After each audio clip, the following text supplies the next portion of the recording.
Hi, this is Shlomo Solson, the host of the Teenage Impact Podcast, where we share stories, tips, and specific strategies on how you as a teenage kid can overcome any adversity in your life. Whether you are having anxiety, depression, suicidal thoughts, relationship issues, maybe you're being bullied at home, whatever it is, I've interviewed over 55 people from around the world on what they have gone through, how they overcame their specific challenges, and how you can too. With everything being canceled because of quarantine, whether it is graduations, proms, family vacations, you haven't been able to see your friends or family members for a very long time. And once normal life starts again, it's going to be hard to get adjusted, which is why I came out with a program called Building Resilience 101. And now Building Resilience 101, it is an exclusive online course that consists of multiple video modules, downloadable PDFs that will show you on how you can become resilient. This is going to lead to greater confidence. This is going to lead you to have a greater meaning and purpose in your life. It's going to start you on your self-discovery process so you can make life more enjoyable, and not that your problems don't go away, but you're going to learn how to manage your emotions and continue with life without having some of the negative consequences. I am providing a 50% discount code for the first 10 people who purchase the Building Resilience 101, and the discount code is podcast, PODCAST. The first 10 people to click on the link and put podcast as the code will receive a 50% off. And I will even throw in 3 bonuses. That this includes a exclusive Facebook group for Teen Resilient Warriors, so you can network with other motivated teens. The second bonus will be a bonus module on how you can monetize your passion. And the third bonus is going to be a monthly Q&A with me. And this is usually worth several $100s people pay for, but I'm providing the course for $97. But the first 10 people that uses podcast as a discount code will receive a 50% discount. Today's podcast guest is Amber Farooqui. Amber's main mission is to help Gen Zs break their limiting beliefs through fitness and having a healthier lifestyle. She's a fitness and a mindset mentor and coach. And about 5 or 6 years ago, she was insecure about being skinny. Her parents were going through a divorce, and she went from public schooling to being homeschooled. And she had a rough childhood. So give it up for Amber Farooqui as she shares her story as a teenage kid, how she started her fitness journey, and how fitness can help you overcome hardships. I have Amber with me from Chicago. How's it going? It's good. How are you? Good. And, thank you so much. Amber reached out to me because she wanted to be in the Teenage Impact podcast and wanted to share her story. And I saw she had a really interesting story. She had a rough childhood, like some of us do, which is why I have the Teenage Impact podcast. But Amber, where did it all start? How did the root of some of your problems begin with? At what age? I would say they began when I went into high school, so around the age of 15. They began around that time. I was a freshman in high school, and I was facing a lot of family problems. And growing up in a very family-oriented environment, it was different for me because my grandpa passed away, and then a bunch of family problems started happening, and then my parents got divorced. And as a child, not knowing how to deal with that type of emotions, I was dealing with a lot of stress and anxiety. So that's kind of where it started. And yeah. Mm-hmm. I know, coming from an Indian household, because I'm Indian myself, it's, divorce is really looked down upon in the brown community. Right. So how were you dealing with that? You said you didn't know how to handle it well. So what did you do to handle those negative emotions? Yeah, so during that time, actually, there was a lot of things that were going on. I was in public school, but then I left public school because I wasn't doing well in school either during that time, just because of everything going on. So I left public school and I was homeschooled, and that took a lot of stress. Wow. Me for a little but I wasn't homeschooled in like a normal way. I'm from Chicago, so I wasn't homeschooled in Chicago. I left the country and I was homeschooled in Mexico. Oh. Yeah, a completely foreign country. I knew no one there. I had no friends there. It was a complete like culture shock.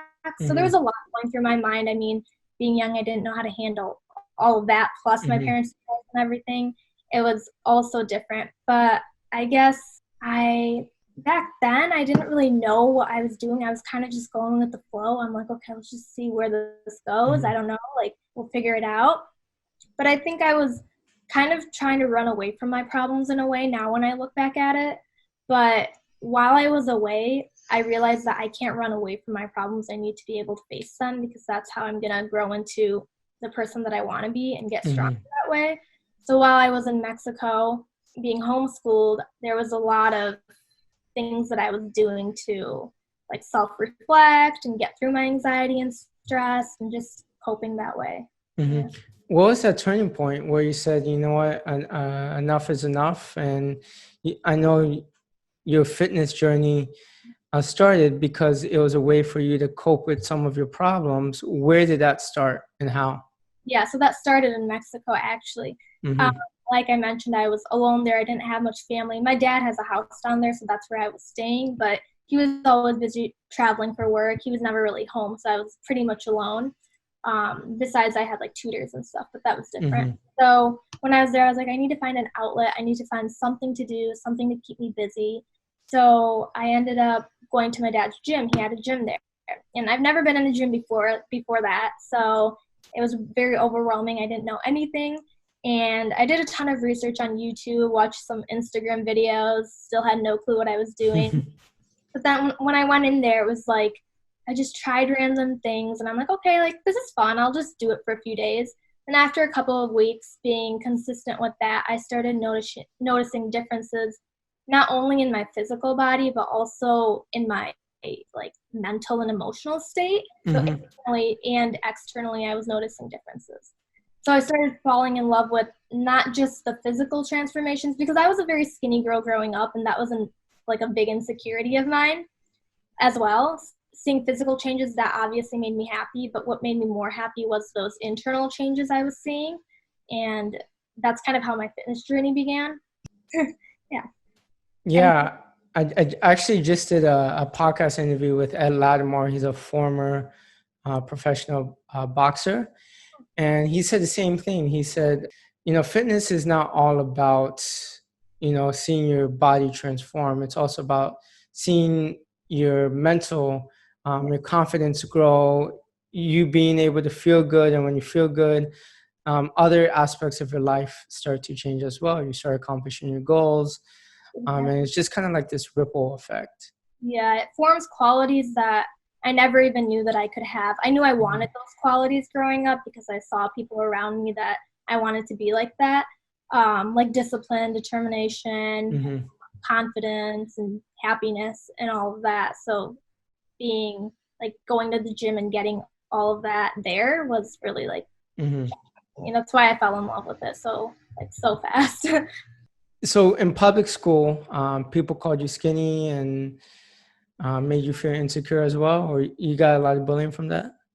So I was never bullied in high school, but a lot of people, I guess I wouldn't call it bullying because people were not saying it to be rude, but they would always ask, like, it was more from my family actually where I got it. They would be like, oh, do you have like an eating disorder sometimes? Some people would ask me. Then at school, like my close friends, I knew they cared about me, but they would still ask me like you're eating right and stuff. And I'm like, yes, I am, so it never hit me back then because I'm like, none of it's true. It doesn't really matter what they're saying. But then later on when I was in Mexico and when I started working out and stuff, I was like, wow, like I'm really not confident about, like one thing I wasn't confident about was my body. That's my noticing. I could totally relate. I was always the smallest kid in my class, especially in middle school. High school, not as much, but going into, I think my 9th grade year, I was 100 pounds, 5'2". And I don't know, I think I started growing muscle maybe 17, 18 years old. I'm still not that muscular, but But fitness does come a long way, whether it is lifting weights or doing some type of physical activity. How can I know, especially in the South Asian community, because I have a lot of friends, a lot of them, they don't really start their fitness journey until maybe later on in life. So how can maybe a South Asian or Asian girl in high school start their fitness journey now, especially with gyms being closed or reopening back? Right. I think that, yeah, even in my, like when I was looking back, I thought it was really weird to start fitness because it wasn't something growing up in like a Middle Eastern culture and all that. It's not something that my family did or anything like that. So I was going out of the norm, like what is known to be the norm. So I think that if you're doing it for yourself, then I don't think that you should let those outside noises like Absolutely. and just finding a reason why you're starting. I think starting can be the hardest part because no one ever wants to be a beginner in anything, not just fitness, in anything. Being a beginner is so difficult. But in order, you can't transform into where you want to be without starting. Does that make sense? So I think that just getting started, obviously doing a ton of research, learning a lot of things, and making goals, like short-term goals. Don't just find a long-term goal because that can be very difficult. Like I did that in the beginning as well. After a while, I was like, oh, I want to look like this, but it's not like that. You got to make short-term goals and hit them. So yeah, I think that's how you can start. I mean, I know that right now with quarantine and stuff, it is difficult, yeah, since gyms are closed, but at-home workouts are just as effective. I don't think that you really need to, I mean, I love lifting weight. Weightlifting is how I get my stress out, and like that's therapy to me. But at the same time, like during this quarantine, I found ways that I can work out that make me just as happy, make me feel just as good. Even going on a walk for like 20 minutes, I never used to do that ever, you know? So yeah. How do you consistently stay motivated when you don't feel like working out? I get this question all the time, being asked like, how am I so motivated? I'm not always motivated. I'm definitely where I'm not. I think it Shame on you. right? I think it comes more to how disciplined you are and the way that I was raised and the way that I grew up. I think that I formed a lot of discipline in myself at a young age. So I think instead of looking like how can I be motivated, you should ask yourself, how can I be disciplined? So finding things that discipline you and finding that you can become disciplined. If that makes sense. Interesting that you said that, because I mean, discipline can go on every aspect of life, whether it is working out or whether it is studying or whether it is going to your job, whatever it is. Discipline is not, like, people who are successful are not do not always feel like they want to do a certain thing. Discipline is doing the things that you do when you don't feel like it. Right, exactly. And how can someone who's very insecure about their body feel more confident? Okay, so I think there's more self-awareness that comes into it, because I feel like I was insecure with my body because I was conforming to society's standards. You know, they saw me as a skinny girl because they thought that I was too skinny. But in reality, it wasn't like I was unhealthy. It wasn't like I wasn't eating. It wasn't like I had any problems, you know? So I think that you need to realize that your body isn't who you really are. It's just external. What you are internal is what matters. And I feel like that does take a lot of time and a lot of self-awareness and a lot of growth and a lot of everything to realize. Even sometimes I still have days where I feel insecure about my body and all of that. But at the same time, you need to realize, like I said, you're not what your body is, you're what you are internally. So I like to condition, like when I work out, I like to condition not only my physical appearance, but the reason why I like to work out is because I'm conditioning my mental and emotional state as well. So just keeping that in mind, I think. If you're insecure in ways, just think about, like, you can also, like, when I was insecure, like, I worked out and stuff to get the body I wanted, and I realized that, I've had the body that I wanted. I've been super shredded. I've been super like bulky at times.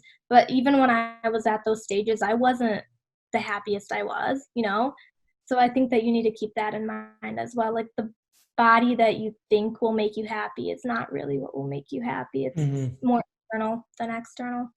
It's true because, everyone has a certain body type. And if you try to fight against your body type, that's where you said it can lead to unhappiness and misery. I saw this speaker about a few years ago, and this Vietnamese girl, and she's also a fitness coach, and she works out a lot. And she was in bodybuilding competitions, and she realized that when she was the most shredded and when she got the body she thought she wanted, it was actually one of her unhappiest times. Mm-hmm. So sometimes accepting your body type and how it is, because I'm naturally skinny, and I realize the more I try to get bigger and try to fight against my body type, I realize I need to accept it, but I still work out and still lift weights, but Yeah, don't try to force something you're not. exactly. Just make sure you're accepting. That's right. Like you can't, I think that, yeah, exactly. Exactly what you said. Would you agree, or is there like an opposing point of view?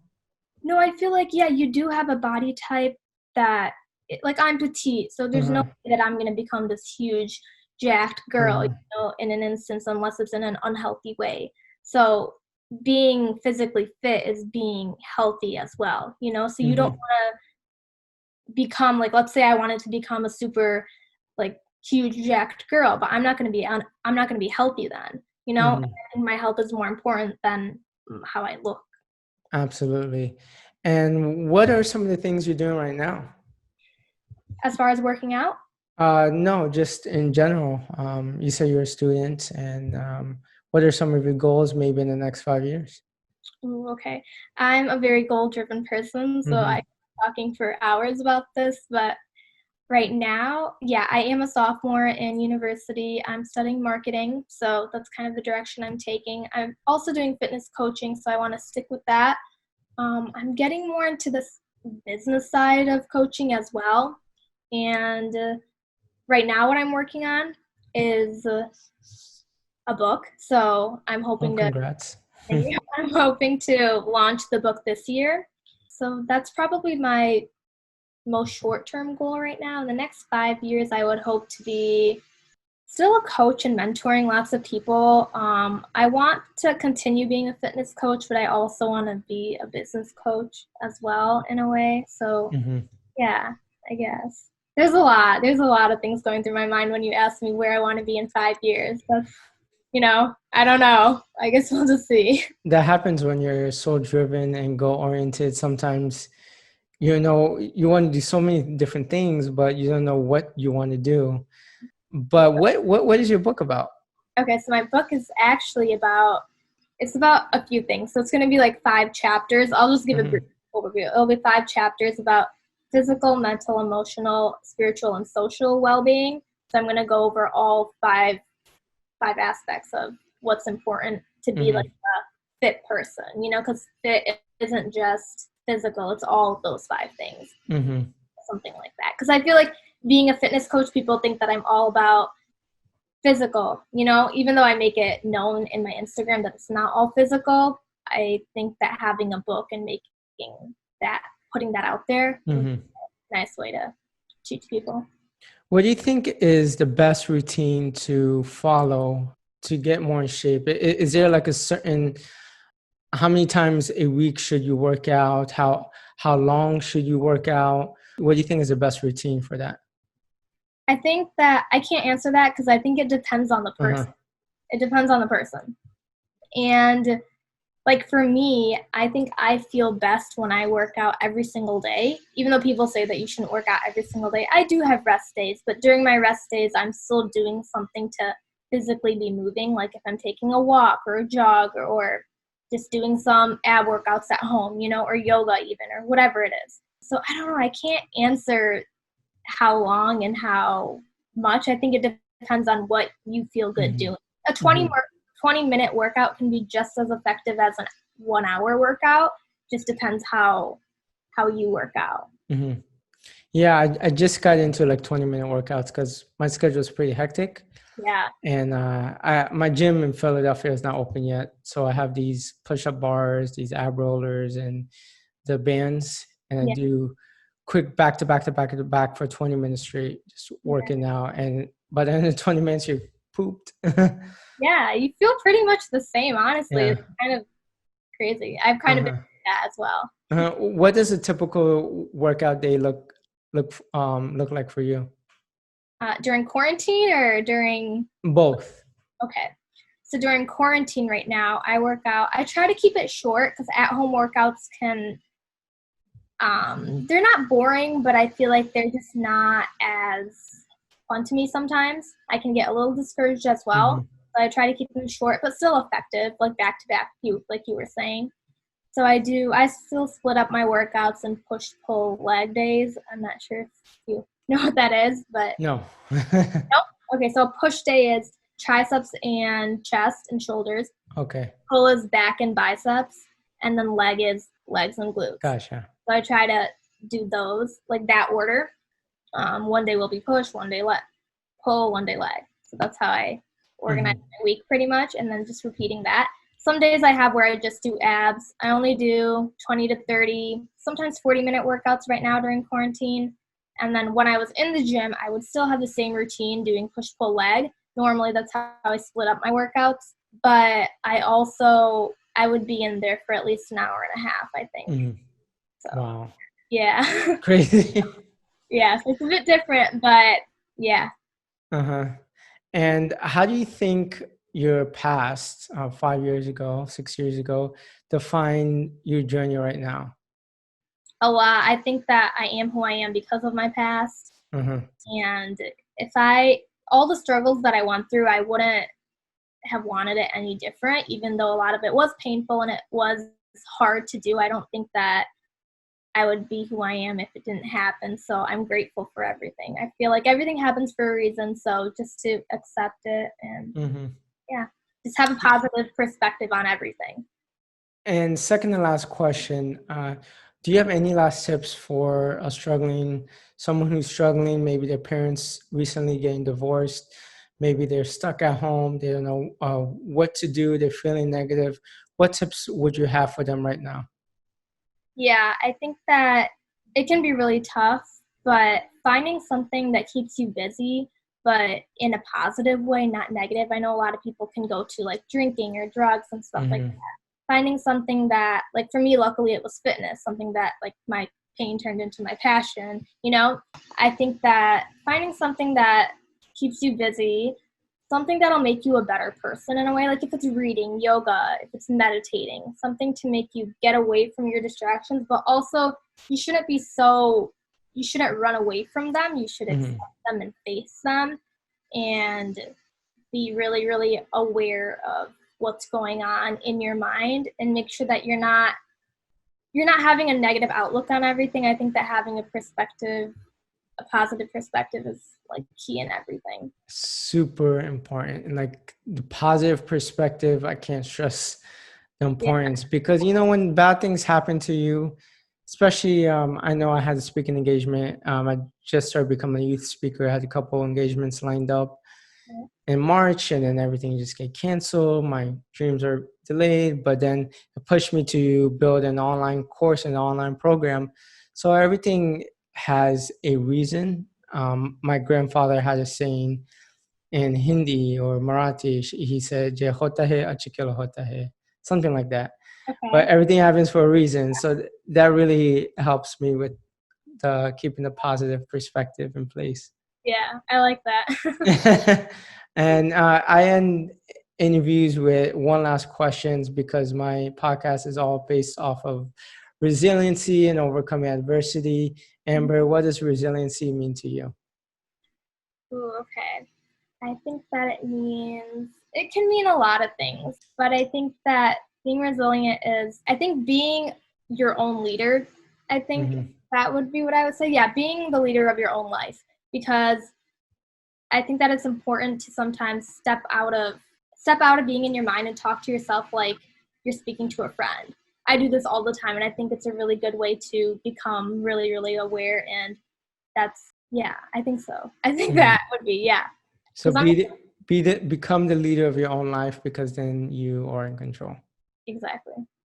Awesome. And Amber, where can people find you? I'm on all social media, but I think that I'm most active on Instagram. It's just Amber Farooqui. And then, yeah, you can find everything from there. And I would love to hear from you and your book coming out. Sure.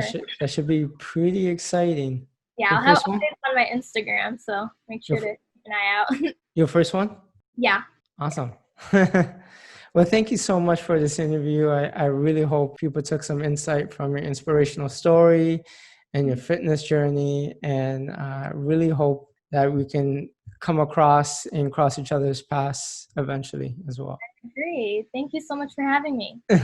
Take care. Amber has a really interesting story. She was insecure about her weight. Her parents went through a divorce. She moved to Mexico to be homeschooled for 2 years. And she went through a lot of stress and confidence issues. And she used fitness as a way to cope with some of the stress. At first, she thought that fitness was just a way to get her body right. Eventually, she realized that it was also a way for her to get her mind right. One thing that she says that really stuck out to me is she doesn't always feel like working out. She doesn't always feel motivated. What keeps her going is discipline. And discipline is something that we all can use to achieve our goals in life, whether it is through fitness, whether it is through extracurricular activities, whether it is applying to colleges, whether it is your job, whatever it is. People who are most successful in life are not the ones who feel motivated all the time, are not the ones who feel positive all the time, but it's the ones who have discipline.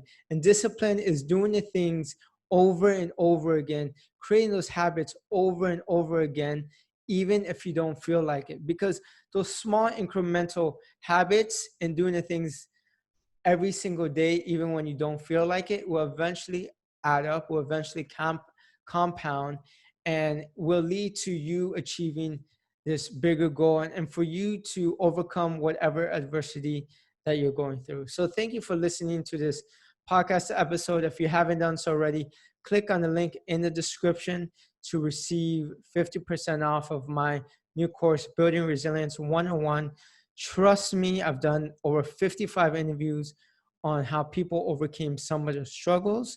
I have done my own self-discovery process. I've spent thousands and thousands of dollars on trying to figure out what the best way is to build resilience. And I'm compiling this to only a $97 course. And for the first 10 people to sign up and use the podcast keyword as a discount code, will receive 50% off. If you do have any questions about this podcast episode or any comments about any of the other episodes, feel free to follow me on Instagram at Shelomo Solson and message me any questions or comments you have about my podcast. Maybe it changed your life. Maybe you have some feedback. So let me know. I would love to hear from you. Message me. My Instagram handle name is in the description. So until next time, peace.